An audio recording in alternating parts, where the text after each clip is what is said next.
Hello everybody, Mumuksha this side, and I am a PhD scholar in psychology, and every day I get to read a lot of research papers, and some of the papers are really interesting, and I come across a lot of groundbreaking researches which I feel I can share with all of you and make you more aware, and we can have discussions around it as well, around certain social topics, social issues, psychological concerns that we all have.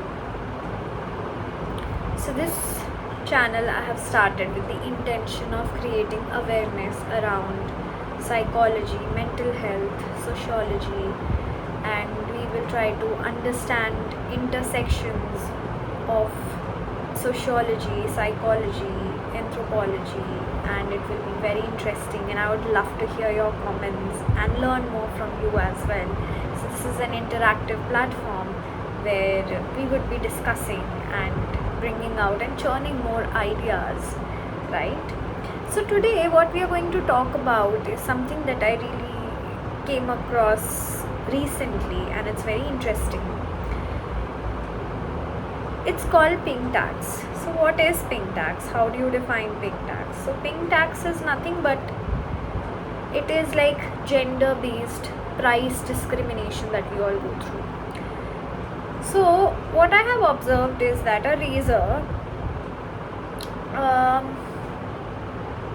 which is mostly a female razor would cost a little bit more than a men's razor, and I was quite astonished to learn about this price difference. And then I googled it up and I came across this research article, which is an Indian study done by two students from one of the management universities in India, from Pune. And they did a study to understand this gender-based price discrimination that happens in India. So they adopted a mixed methodology where they adopted quantitative strategies as well as qualitative methodology to understand this dynamic in the Indian context. And what they found out was that female product are 19.4% higher in price as compared to their male equivalent products.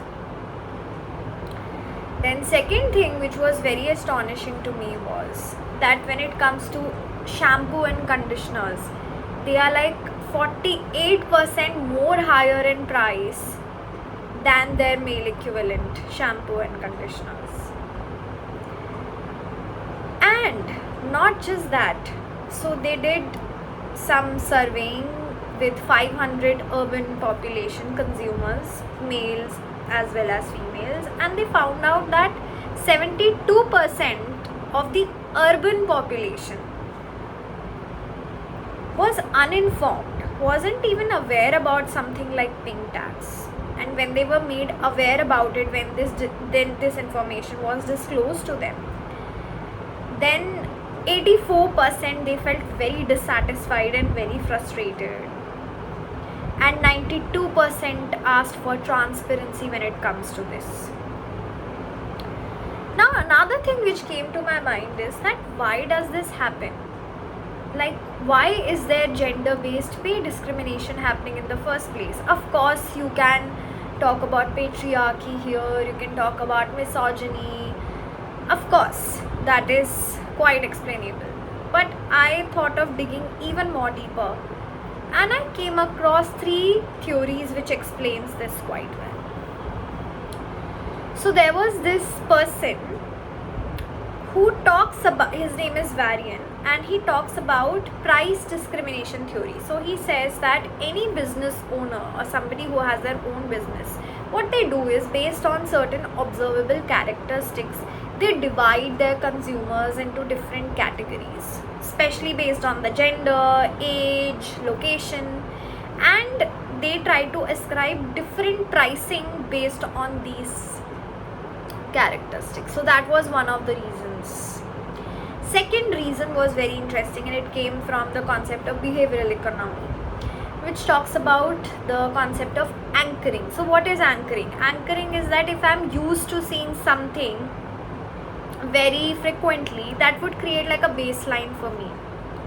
So if a woman is used to seeing the self-care products, personal care products higher in the range of 700, so even if I am getting a product which is worth 650, I will be like, oh wow, it's discounted, because my baseline is already higher and that is 700. Then third, I was like, okay, even this does not explain it that deeply, then what else? So I came across another concept which is called social identity theory, given by Turner. So he talks about that women identify themselves as a social group, and this social group through social media influences and through other reasons as well. This social group is into buying designer bags, let's say, or personal grooming. So now when we feel that we are part of a group, so just to be a part of that social group and have a designer bag, or maybe invest in my grooming, I would be willing to pay a higher price for that. And the people who are in business, they are aware of this.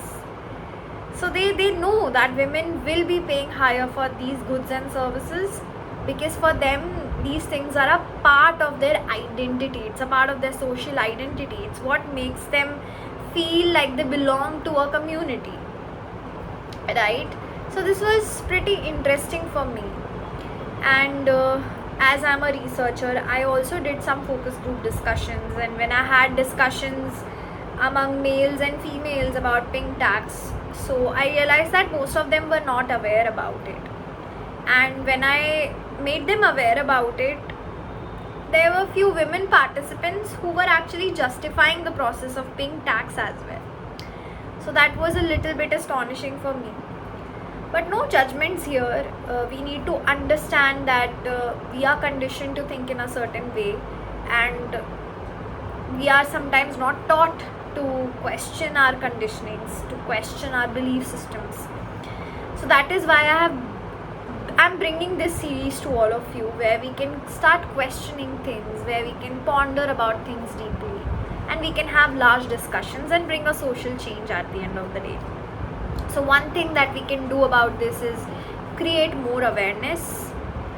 Like there are campaigns like Jago Grahak Jago, they can include concepts like these. We can also talk about bringing regulatory changes and having more transparency when it comes to the price regulation strategies.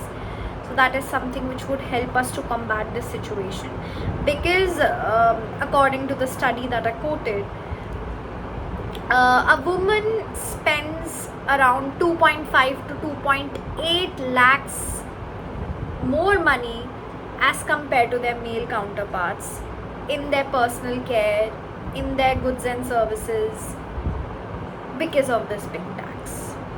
And because we are already talking about gender pay disparity and gender-based discrimination, financial inequities, so this also does create that disparity in the finances of men and women. So this is something we really need to talk about and bring change.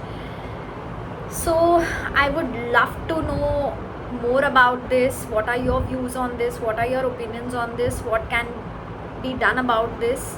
And I would love to hear your comments. So please like, share and subscribe. This is my first video. I will be launching more such videos.